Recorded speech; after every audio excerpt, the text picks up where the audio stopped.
I'm the chairman of the Progressive Caucus in Congress. I recognize some of the viewers at home disagree with me on a variety of social issues, but I think we can agree that Republican members of Congress have no business going along with Elon Musk slashing Social Security, destroying Medicaid and Medicare, firing veterans, all to give out tax breaks to billionaires. That's the message that Bernie Sanders has been consistent about. And I believe that should be the new message of the Democratic Party, which I think could bring some conservatives back into the Democratic Party if we agree.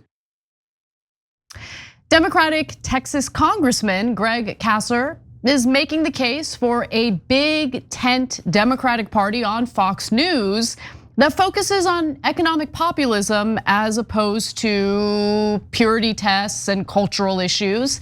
Now, he is the new head of the Progressive Caucus. Hopefully he's a little more successful in that role. And he is leading the charge when it comes to changing some of the strategic errors that Democrats have made in recent election cycles.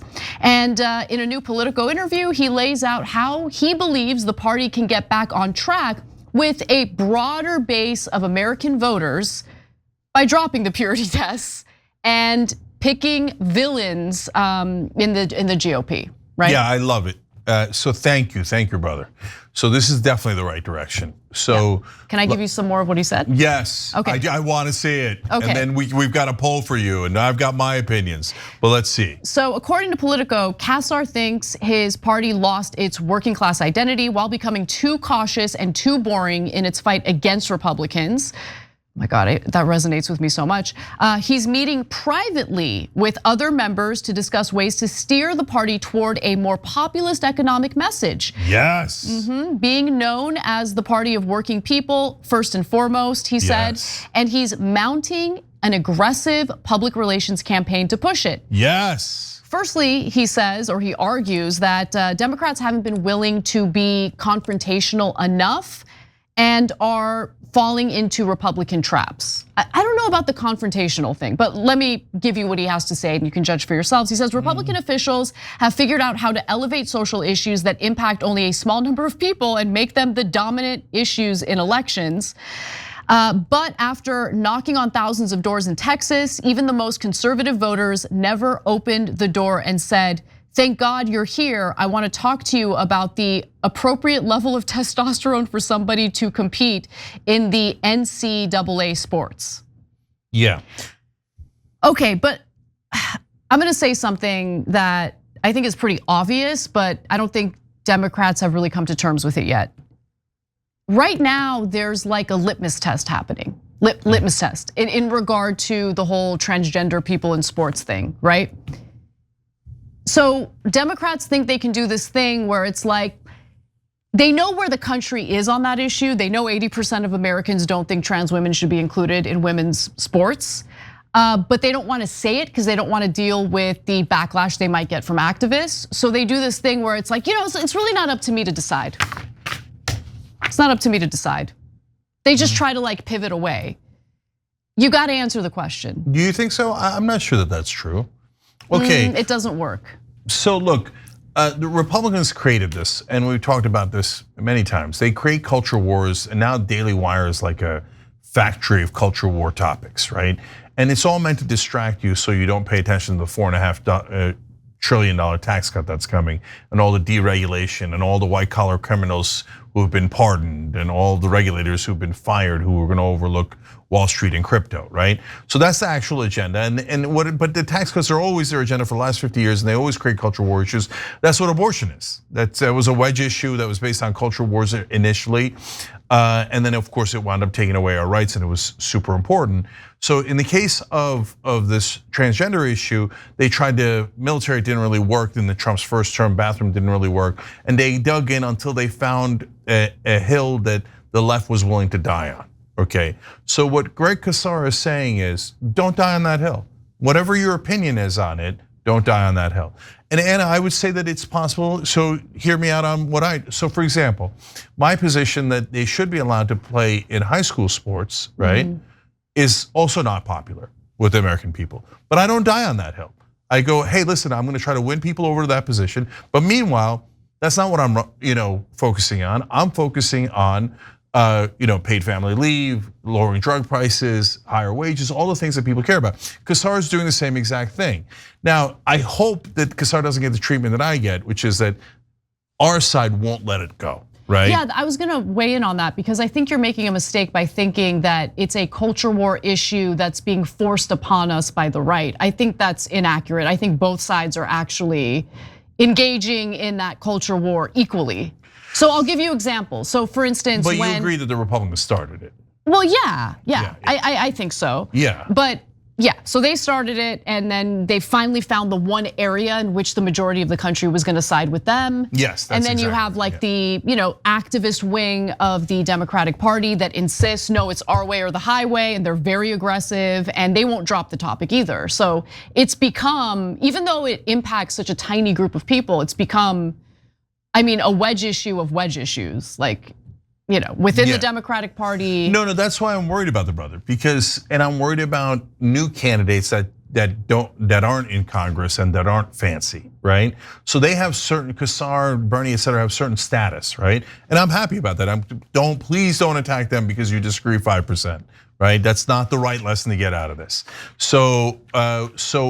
But especially for new candidates, I'm worried that these litmus test guys are gonna go around and be like, "Where's your position? That's it. We're tearing down. Don't tear down candidates like that." But they will. So we'll see. We'll see. Jury's out.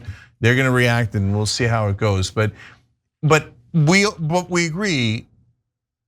We're not sure what the strategy is for not dying on that hill. But you and I agree, don't die on that hill. I agree, don't die on that hill. And I agree with his overall take here, which is focus on an economic populist message. It's not that difficult, right? And don't get sucked into these like tangential dramas where it's gonna be a big controversy and it's actually going to get Democrats off that economic populist message. Yeah, I wanna read graphic 5 myself because I wanna tell you something. So look, when we say don't die on that hill, that doesn't mean you ignore the topic or you never care about it, you never go back to it. It means you're going to actually like do yourself more damage, even your own cause, wherever you are on it. And you're not going to be able to win people back. Instead, do what Casar is suggesting. Sorry, it's graphic 4. Okay, he says our best path to being able to defend vulnerable people and take on righteous causes, I assume he means, but maybe not yet popular causes, is to win the votes of the overwhelming number of working people and to be known as a party of the everyday person first. I believe that progressives need to make sure that we are connecting our causes to the broadest base of people possible. And as a matter of strategy, I think that's exactly right. Like we have super popular policies, economic policy, there's like 67, 70, 80, 84% in popularity. Let's do those, gain credibility and leverage, deliver for people, and then they'll at least hear you out on the other issues. Right now, they're not even hearing you out. So you're dying on that hill and you're not winning on that issue or any of the other issues or gaining leverage and power to be able to make an argument on the issue that you care about. So that's why I think that he's doing it exactly right. And I hope I haven't damned him by agreeing with him. Yeah, so Matt Bennett, who's the co-founder of the conservative democratic group known as Third Way, argues that demanding economic populism is its own form of purity test. No, brother, no, okay. No. There's a lot of different approaches to the economy that can appeal to working class voters that involve honoring hard work, ensuring that everybody has an opportunity to earn a good life, and that doesn't involve fighting the oligarchs. If that becomes their litmus test, then we're right back in the same boat. No, but we're not back in the same boat. At all. Yeah, the Third Way types are the kinds of corporate Democrats. Look, the culture warriors on the left and the corporate Democrats, they need each other. And they've actually worked really well together because the corporate Democrats would love nothing more than to distract away from economic populism and instead get mired in the muck of whatever culture war issue is the most controversial at any given moment. Yeah, the Schumers and Pelosi's of the world secretly love the culture wars. Yes. Because it distracts people from, hey, why aren't you doing paid family leave that's polling at 84%? Jake, it ain't a secret. Layup. It ain't even a secret. You don't remember the Kente cloths? Yeah. Pelosi and Schumer couldn't wait to put the Kente cloths on. They're like, yes, We can do the illusion of governance, the illusion of representing the people who voted us in these positions of power, right? We're not gonna do anything for them economically speaking.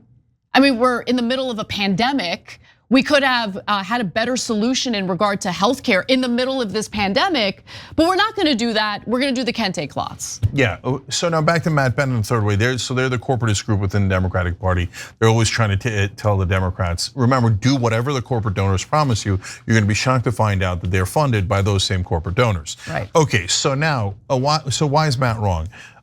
So if he said, hey, listen, we should focus on a message of equality of opportunity. Oh no, there's nothing wrong with that. That's perfectly fine. And if you're talking about messaging like that. But if you say, don't fight the oligarchs, just don't focus on the donor class. But brother, that's the actual original cancer, right? That's bigger than any issues with the far left, the middle left, the right left, whatever, right? No, the number one issue in the Democratic Party is that the Democratic Party and leaders especially never deliver. That's the very, very core of the cancer of the problem. And why don't they ever deliver? Because people like paid family leave, people like higher wages, people like all these economic proposals. They're all intent. That's why we did the populist plank at tyt.com. 6 positions that are universally beloved, right? Originally Democratic positions, certainly progressive positions, right? And but the reason that the Democratic politicians don't do them is because their donors say, I don't want to pay for paid family leave. I don't want them to have a public option. I don't want them to have universal health care. I don't want them to have higher wages. That's my money. That's my cost. No, you'll pretend that you're on that side, win a lot of votes and power, but never, ever, ever deliver. That's the core of the problem for the Democratic Party. And you're goddamn right, that's a litmus test. So if you're for the donor, and by the way, what's the one litmus test we had at Just Democrats? We have at Rebellion PAC, which is no corporate PAC money, okay? You can have any opinion you like on gun control or anything else. We have wildly differing differences of opinion at Rebellion PAC on a lot of the issues. But we agree on the core economic populism that Casar is putting out there. And so those disagreements are natural and fine, and we'll get to them. But the reason why the corporate PAC thing is the litmus test is you either work for your voters or you work for your donors. And if you work for your donors, we're not interested. So Jake, you mentioned Rebellion PAC, and I think this is a little bit of a tangent, but it's important to kind of get into this because I think people make the mistake of thinking Rebellion PAC is part of TYT when it's not. No, it's a PAC I set up after my separate 2020 run. I have nothing to do with Rebellion PAC. I want to be clear about that, okay? Yeah. Anna's doing the news here. I'm the guy who tries to actually get things, in it. Look, in my benefit, I would say, or my side to defend myself, I'm trying to do things that bring you positive change in the world, and I'm super proud of that. But Anna's right to say, hey, listen, I'm just trying to do the news here. Yeah, so everybody's got different perspectives and priorities, et cetera, within TYT, and that makes sense. And yes, Brianna Wu, for example, is at Rebellion PAC, and Brianna and I massively disagree on Israel. But you know what we agree on? Paid family leave, higher wages for everyone, negotiating drug prices, all of these things that are super popular. And I want to be able to bring people into a group where we have huge disagreements on other things, but actually push forward on the most popular proposals that we have and ones that are gonna serve you and not the donor class, okay? And Casar is making the same exact point. Guys, within his coalition in Congress, they're not all progressives. There's guys who are in different parts of the political spectrum, and Casar and they have significant disagreements, but they're like, why don't we do the popular ones first that we all agree on? Ding, ding, ding, ding, we've got a winner. That makes perfect sense. Every time you ring the bell below, an angel gets his wings. Totally not true, but it does keep you updated on our live shows.